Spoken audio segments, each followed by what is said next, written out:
Hello, welcome back to James's Man Cave. Happy 2019, and I hope you all had a great Christmas and a fantastic New Year. But aren't you glad all the Christmas decorations are finally packed up?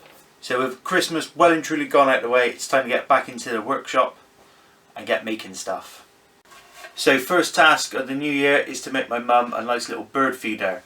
She asked me if I could make her one in time for the spring, so I thought I got a bit of time, might as well make it early for her. She wants me to make it out of this tulip wood that she knew I had anyway. I know it's not the greatest wood to use for outdoor projects, but I'll be coating it in some decking oil to help preserve the wood. And then if it shows wear with time, well, she'll just have to take it apart, sand it and paint it herself, won't she? So that's going to be the body for the main bird feeder made from tulip wood. But for the roof, I'm going to use this lovely reclaimed Welsh slate tile, I believe it is. I got it from my local reclamation yard. Pound a piece, can't go wrong. So I started by cutting the pieces of wood I wanted out over on the miter saw. I have recently fitted a fine tooth blade to this saw and it leaves a really great finish.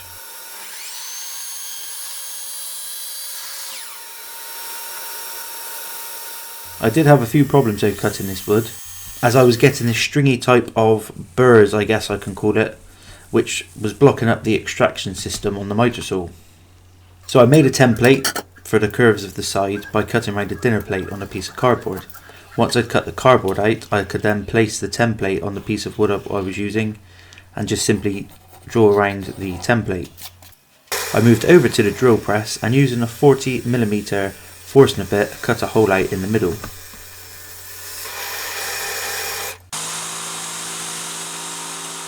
I then used my jigsaw to cut out the pieces that I didn't need.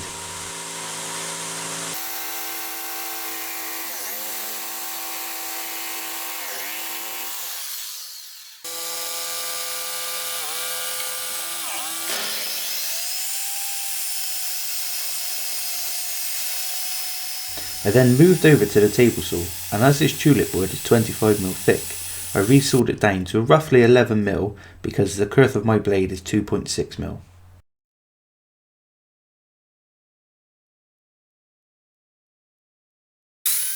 Then for the base, I'm going to be using this piece of decking offcut. It's pressure treated, so it should withstand holding water. I just simply resawed this down to the desired width.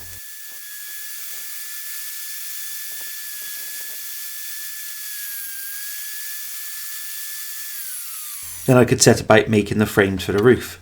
So I just glued and brad nailed the pieces together to form a square.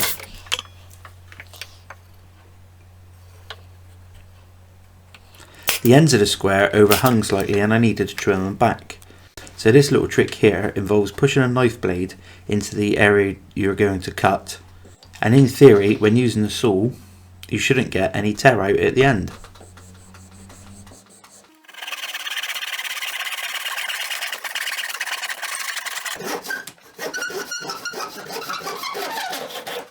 Nice clean cut. So then I could fix the sides to the roof by simply gluing and brad nailing them into position.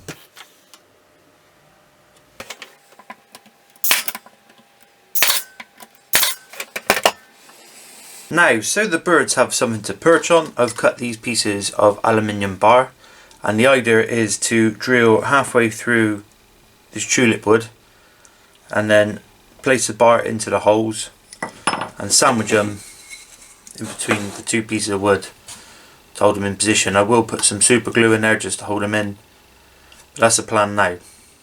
So using a piece of masking tape to mark out the depth I needed to drill to, I just went ahead and drilled them holes.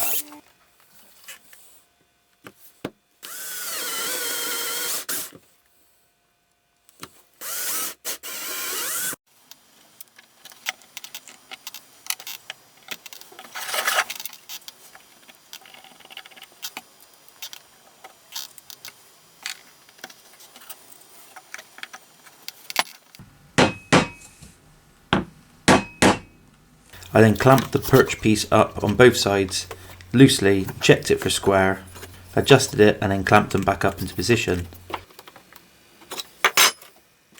Now I could use my cordless AEG router to round over all the edges on all the pieces. I do really need to invest in some more better quality router bits. So then I just brad nailed and glued the base into position, clamped the sides on and marked the holes where I wanted to drill. Simply drilled the holes out,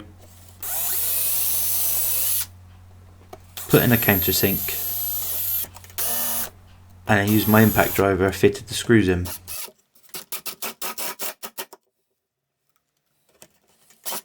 Now I'm going to cut the slate to the correct length using my trusty angle grinder, my cordless one. But as with any grinding project, before you do it, you've got to put your safety glasses on and hearing protection as a must.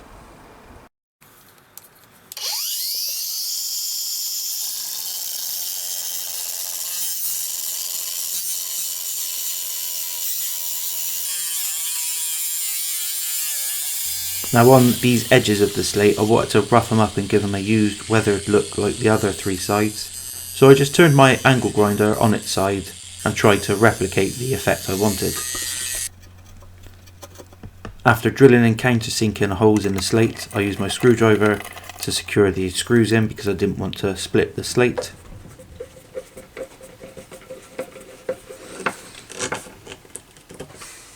I then added this little eyelet into the side so it could be hung up, and I won't bore you by showing you the staining. So here's a finished project. I like it, my mum loves it, so the job's a good one.